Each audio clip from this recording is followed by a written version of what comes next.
There's my dream.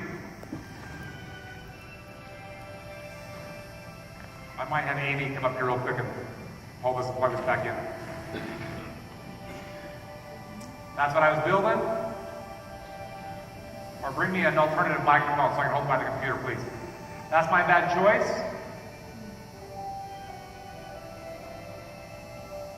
Bale of hay rolls over backwards. Somebody from Amy, here it comes here. Hold that microphone. Bale rolls over backwards and lands on my body. Right there. That's it. Then I found myself trapped.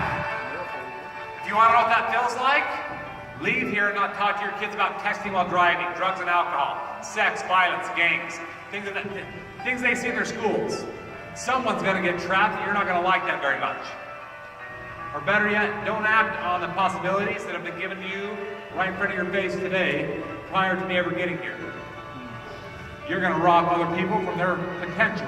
And it's one of the 10 commandments to not rob. Maybe you're to be used as a tool to help others reach their potential. So get out of here and do your job. Or you can be like others and just show up. That's not why they brought me here. Shondell thinks that I'm not alive. She sees the blood on the tire. She races back home and she dials 911. Here's the best part. We don't have firefighters where I live. I live out in the country. We do have cowboys though. 5 cowboys showed up and 3 Utah State troopers. 5 cowboys and 3 troopers, look close. They have a massive problem on their hands. What's the problem? 2,800 pounds, look. They're not sure how to get that bale off. There's no hoist, there's no other track. So watch what 5 cowboys and 3 cops do. This is what Oprah loved the most. Look close, watch. There's 2 cops on the left, a cowboy in the middle with a white hat, another cop on his knees on the right. 4 more cowboys on the other side. That makes 8 men. They did what? They didn't tip it, that would have killed me. 8 men that did what? That'd be like me asking you to walk outside the hotel and let's grab 8 of our strongest in the room and let's lift up a Tahoe. That's what I'm saying. How's that possible? Adrenaline? It's not impossible. They did it. Straight off my body. If somebody walked into this hotel room and said this, "Hey, sorry to interrupt your convention. There's been an accident outside. A bus has tipped over, people are trapped. In fact, several buses." Or how about this one? This one happened a week ago tomorrow. "Hey, we need help, we got a shooter." Are you running to or away? Here's why I believe you're going to it. If you look at what happened last Sunday at the Pulse, they're in a restroom, shooter with them, and he says these words, and I quote, "Are there any black people in here?" And without knowing what his intention is, you have a dark lady that speaks up. She says, "Yes, I'm black." Not knowing if he's going to kill her because of that, or let her go free. I'm not going to add anything more to that than to say this. That is selfless servancy. She didn't know what his intention was. Look at the poem she wrote, and look how sad she is that she made it alive. In other words, she was willing to give up her life for everybody else. Do you want to know what success is? You know what passion is? Passion is not intimacy. Passion is being willing to give up your life for somebody else's. You don't have to die to do it. That's called adrenaline. Look what those guys did. They put themselves on the line so that I could live. All I've asked you to do is to leave here and find somebody else that can be more teachable, be self-sufficient, be an entrepreneur. And when you find that sucker, you grab by the hands and you teach them the tools of our family here in this room and help them grow their team. It's the same thing that the black lady did in Orlando. Same thing. You just don't have a gun, you're going to do it. You're more free than she was. It's because of what I've shared with you today, this picture exists. By the way, this picture was taken 2 weeks ago, right before I went on the road. I'm going to need you with that microphone again in a minute. Look, we just celebrated 21 years. What an angel she has been in my life. For 15 of those years, I've been a quadriplegic. Do you remember what my father said? What if I could be a husband and a better father? And I thought it was stupid, absurd, impossible. Well, we're more happy than we ever were before. And my body is still 95% numb. What an angel Shonda's been in my life. The boys are now 18 and 16. Oh, I got a daughter with black skin too. You need to know that. In our family, we've learned there's only one race. The human race.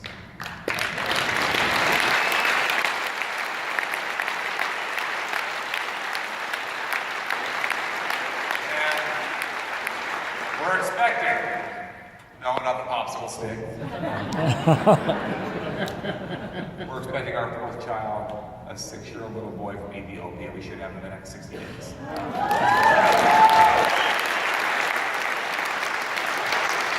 Let's go back, wrap this up. Let's go back to a picture I've shown you. Number 23. Can go play anywhere he wants in the country. We've been with Coach Cal at Kentucky, Coach K at Duke, Coach Boeheim at Syracuse.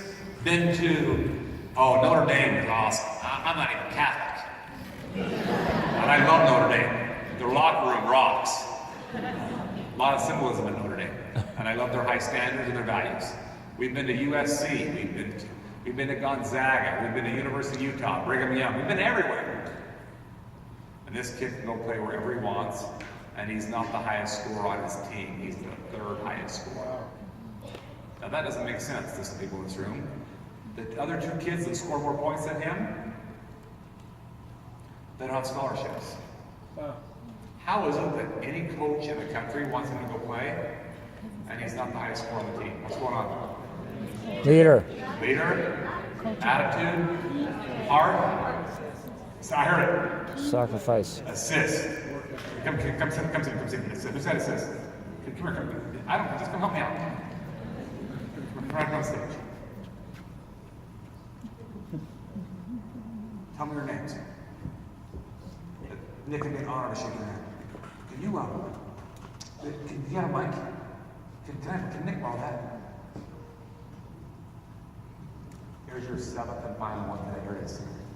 Nick's going to tell you what an assist is in basketball. Listen close. Help. Teamwork. Teamwork for sure. But anybody can be on a team and not dish assist. I need you to dig deeper for me. Tell me what you have to do to earn an assist in basketball. Pass. Let me clarify. I'm going to help you out. Anybody in this room can pass or delegate. Something has to happen to get the assist. Anybody can pass. Somebody else has to produce because of your selflessness or your pass. That's right. Are we all agreed? Yeah. So anybody can delegate. Anybody can pass. But somebody else has to be better off because of what you've given. That's an assist. You're welcome. I know you're uncomfortable, but I don't care. It's supposed to be awkward. Awkward is good. Awkward is good. Number 23, my son, averages the most assists in the country. The all-time NBA assist leader is retired, played for the Utah Jazz. John Stockton, averaged 9.3 a game his whole career. This year, the leader is playing in the championship game tomorrow night. His name is Steph Curry, averaging just under 8. How many do you think number 23 averaged his junior and his senior year? 14, that's a lot. Here we go. 17 per game. So check this out. He can go dunk it when he wants. The closest I've ever come to standing up out of my wheelchair is to watch him go in for a windmill dunk and do a no-look behind the back pass to his younger brother. To give his younger brother his first 2 points of his varsity career. I swear to God, I'm so excited to see that. So excited. And so here's a message. I don't want you to count how many people on your team. I don't want to count how much your monthly revenue is. Here's how you're going to get there. I need you to journalize and count how many assists you dish out every hour. You do that, your team will be producing and scoring as freshmen, like that kid did. I need to show you his greatest assist of all time, number 23. I want you to know, I made a promise to my boys, I would never miss a game. I was in Greenland speaking for Ice Road Truckers when I got the phone call from number 23 that Coach Fox called him up from the freshman squad to start his next varsity game tomorrow night. There's no way I can make it back. I'm 36 hours away one way with all the layovers to Greenland. You know what the boss of Ice Road Truckers did? He put me on his jet. And I wheeled my chair into that gym 12 minutes before kickoff.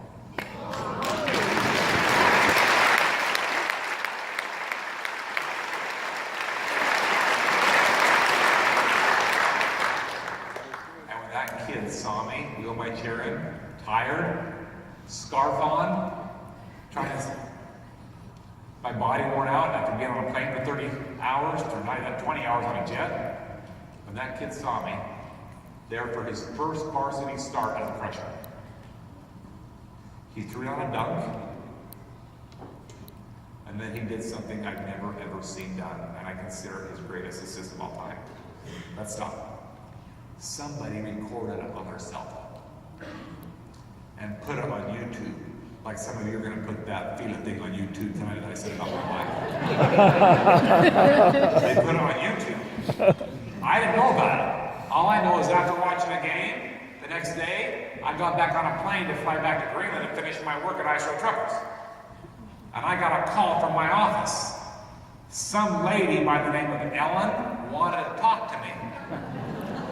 I don't know who Ellen is. I work.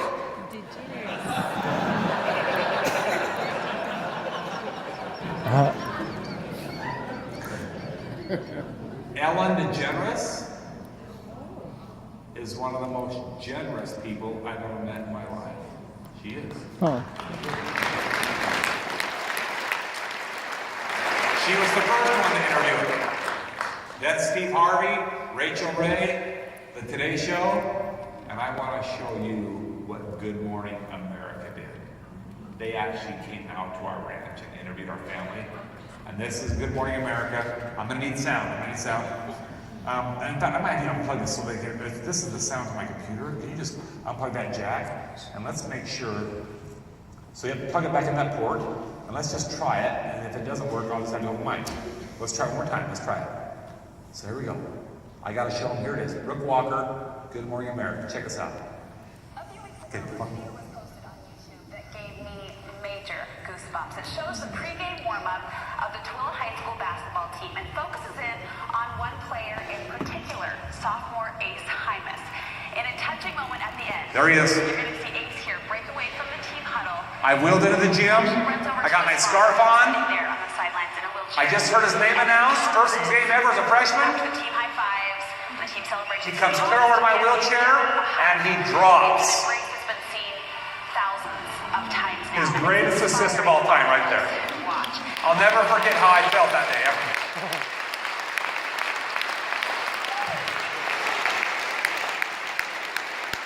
There we are. So they're interviewing us. We're very competitive. There's my wife right there. Very competitive. That's a University of Utah shot, air ball right there. Basketball and farming. Family first. Family first, always. Look at younger boy against bigger boy. Look at him. He just schooled him. I love that. There's my daughter, Gracie. She's just like her mother. I'm working on that.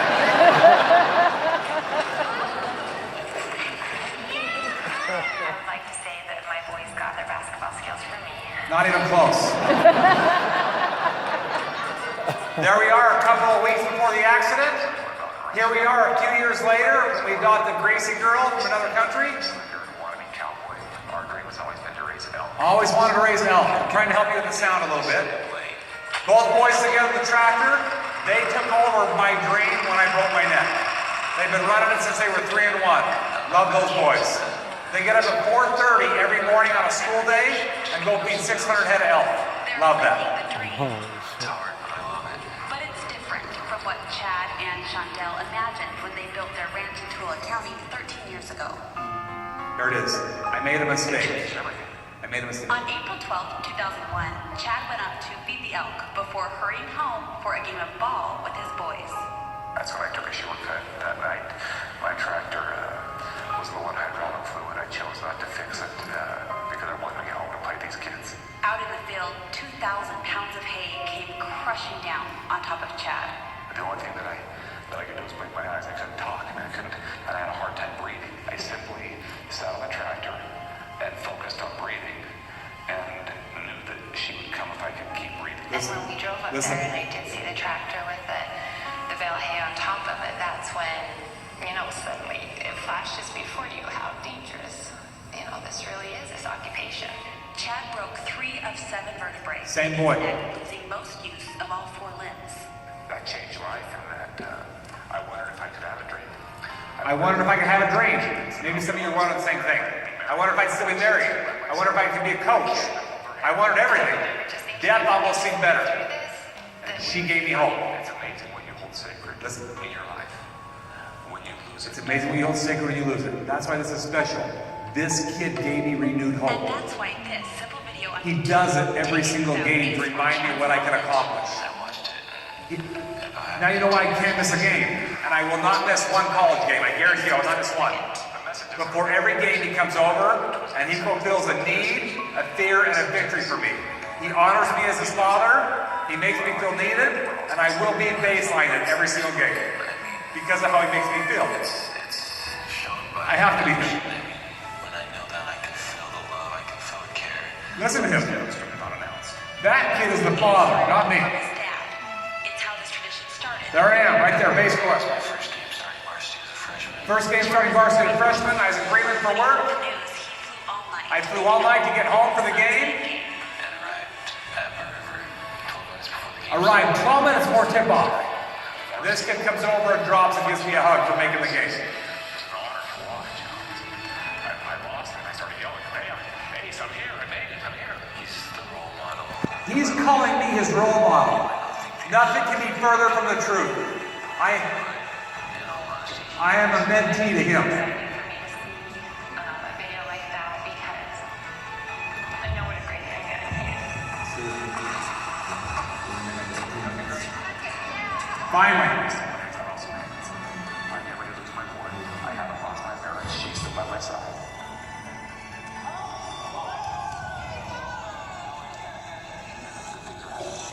No, great things are happening. Great things. It's time for me to end. So we're going to end it this way. We're going to end it this way. Here it is. The night that I broke my neck, what did I miss? I missed this kid's first steps. Remember? I missed the blonde-haired kid. The blonde-haired, I missed his first steps. In the hospital, I was just sitting in the bed. Why? Because it's easier to leave the Red Rock and not do a thing. That's why. It's so much easier to sit. It's so much easier to hear messages and hear people to motivate and boost you up, and then to not what? Right. I'm not judging you. You're looking at it. So they used my kids because they knew that would get to me. They refused access for me to see my kids until I would at least try breathing on my own. Try pushing a wheelchair. Try getting dressed with no hands, and try feeding myself. I just want you to know that I will do anything for my boys.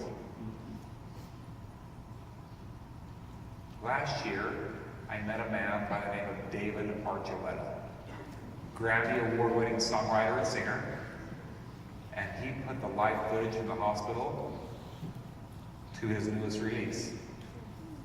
The song is called Glorious, and Scott asked me to play this to close out the meeting. I need you to hear the words very, very carefully. I'm going to ask you to take my microphone off me. This one works. I want you to put it right on the speaker. I need him to hear the words. This is what Scott asked. Scott asked me to close this way. You need to hear the words. Please. Here we go. Use that mic. Use my mic. Mine's better than yours. Let me rephrase that. My microphone is better than yours. Here you watch. Stay with me. And we are playing.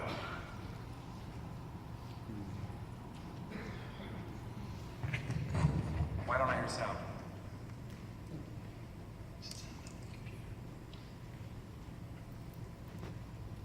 We're up. So pull us out left. Pull us out. Okay, I'm going to start off. Hold on. There is a purpose. Okay, listen.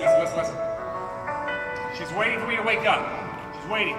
There are times when you might feel endless. You might feel endless. Can't see the places. You can't see the places where you belong, but you will find there. You know the words, sing it.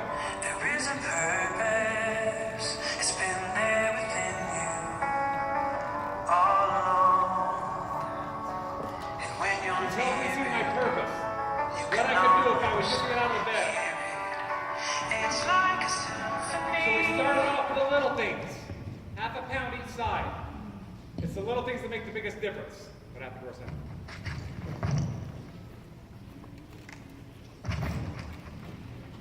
I don't need that. I gotta have your words. Let me do it.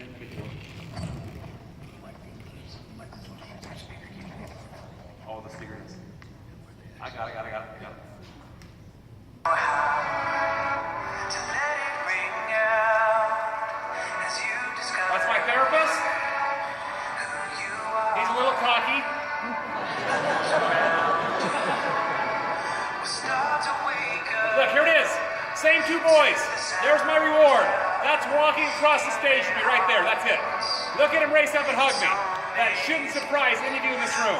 He's been hugging me his whole life.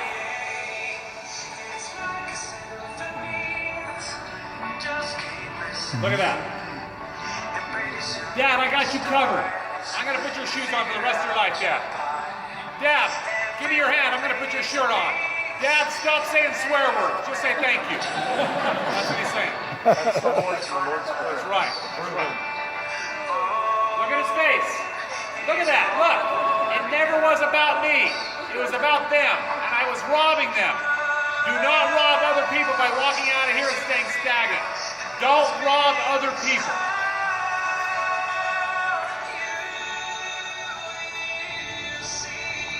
Here it is. Listen. It's like a symphony. Just keep listening. And pretty soon you'll start to figure out your part. Everybody in this room plays a piece in their own melody. And each one of us. And indeed it's glorious. I've always wanted to fly, so we just made that happen on the Great Salt Lake of Salt Lake City, Utah. Once was enough, too. I'm never doing that again.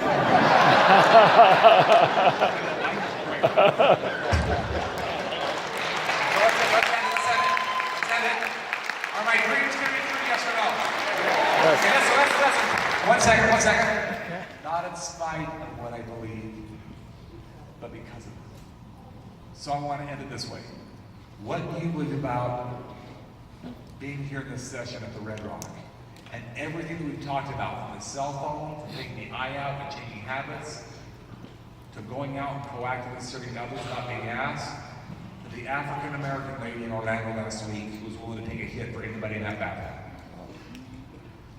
What do you believe about you? putting yourself in the place of greatest potential, which just so happens to be in the seat that you're in today. The place of greatest potential. What you're thinking right now is going to dictate your actions, and your actions will dictate the results that you get in your life. That thought has taken these wheels to 52 countries. And I never wanted to do that. God bless you all. Thank you for having me today. Hallelujah.